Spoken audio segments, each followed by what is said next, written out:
안녕하세요. 미술남입니다. 오늘 저희들이 살펴볼 작품은 19세기 전쟁의 참상을 고발한 피카소의 위대한 작품 게르니카입니다.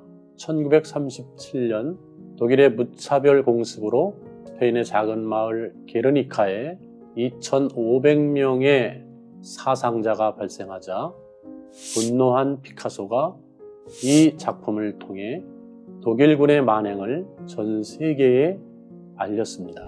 19세기 초 프랑스가 스페인 국민들에게 저지른 만행을 프란시스 고야가 1808년 5월 3일이라는 작품을 통해서 고발했다면 20세기에는 피카소가 있었던 셈입니다. 전쟁의 참상을 이 작품처럼 인상 깊게 표현한 작품은 없다고 생각을 합니다. 이 작품은 스페인 마드리드 레이나 소피아 미술관에 전시되어 있는데요.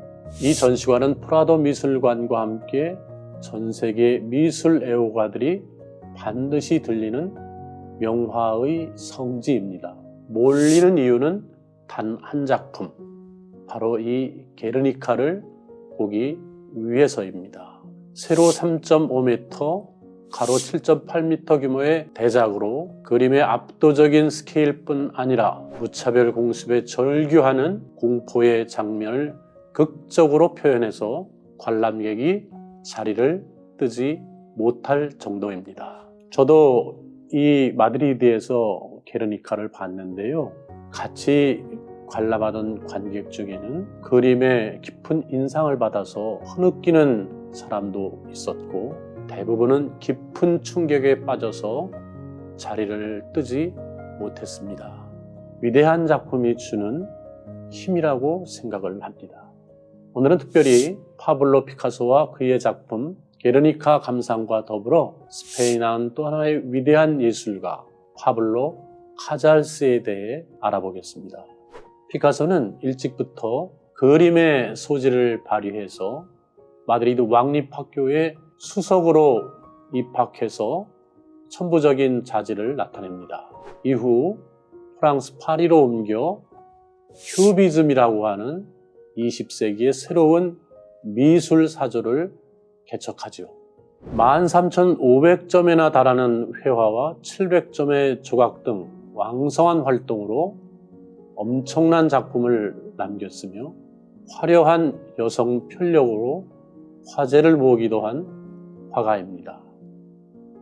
또 정치에도 관심이 많아서 사회주의자로 활동을 했는데요. 바로 그 점 때문에 프랑스 정부로부터 시민권을 받지 못하는 배경이 되기도 합니다. 1937년 스페인은 프랑코가 이끄는 군부 독재에 맞서 공화파가 치열한 항전을 벌이면서 내전이 격화되기 시작합니다. 유명한 해미의 누구를 위하여 종은 울리나라는 소설은 바로 이를 배경으로 하고 있습니다. 스페인 공화파를 지원하기 위해서 전 세계 40개 국가에서 지원병이 몰려들 정도로 스페인 내전은 민주주의를 향한 상징적인 싸움이었습니다. 독일의 히틀러와 이탈리아 무솔리니의 지원을 받던 프랑코 장군은 독일군의 게르니카 폭격을 묵인하고 급기야 1937년 4월 24일 독일 공군이 스페인 북부 바스크 지방의 게르니카를 무차별 폭격합니다. 민간인 폭격은 전혀 예상하지 못했기에 평화로웠던 마을이 순식간에 2,500명의 사상자가 발생하는 아비규환의 지옥으로 변했죠. 이 게르니카는 전략적으로도 중요한 지역이 아니었고, 그렇기 때문에 방어태세가 전혀 안 되어 있었습니다. 그리고 마침 이날 게르니카의 장날이라 희생자들이 더 많았고 대부분 여성과 어린이였습니다. 분노할 일은 또 있었습니다. 당시 폭격이 전투 목적이 아니라 새로 개발한 폭격기와 그리고 신형 폭탄을 시험할 의도로 이 폭격이 자행되었던 거죠. 정말로 용서할 수 없는 만행이었던 셈이죠. 이 소식을 전해들은 피카소는 조국 스페인에서 벌어진 만행에 분노해서 이 그림을 제작해서 1938년 파리 만국 박람회장에 전시하면서 전 세계의 게르니카의 참상을 고발했습니다. 이제 본격적으로 그림을 살펴볼까요? 이 그림을 처음 보면 벽화 같다는 느낌이 듭니다. 흰색과 검은색, 회색의 무채색으로 벽면을 꽉 채우는 규모에서 그런 것 같습니다.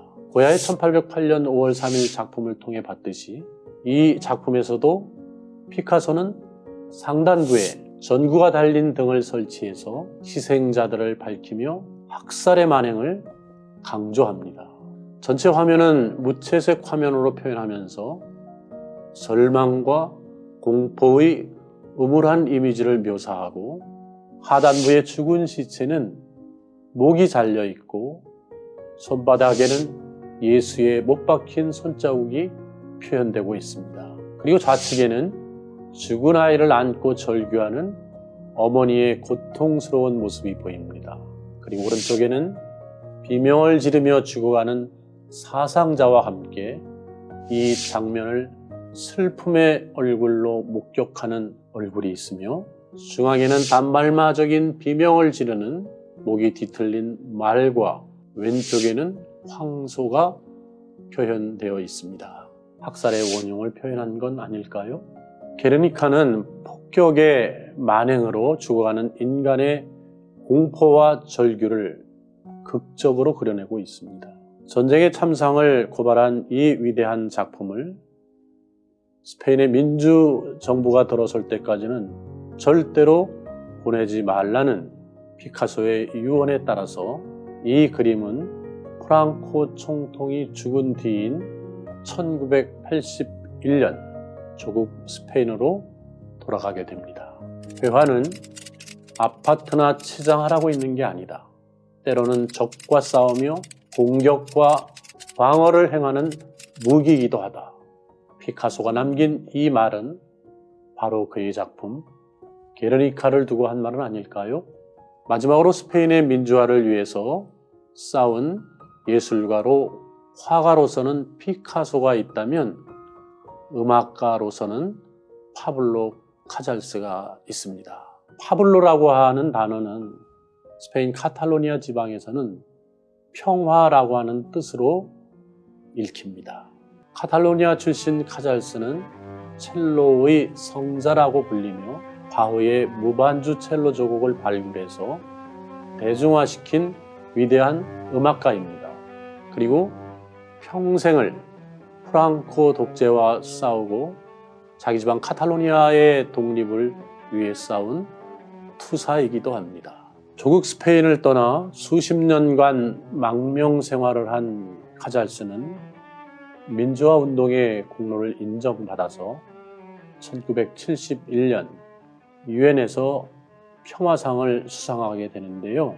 이때 앙코르 곡으로 카잘스는 그의 고향 카탈로니아의 민요 Song of Bird, 즉 새의 노래를 연주하는데요.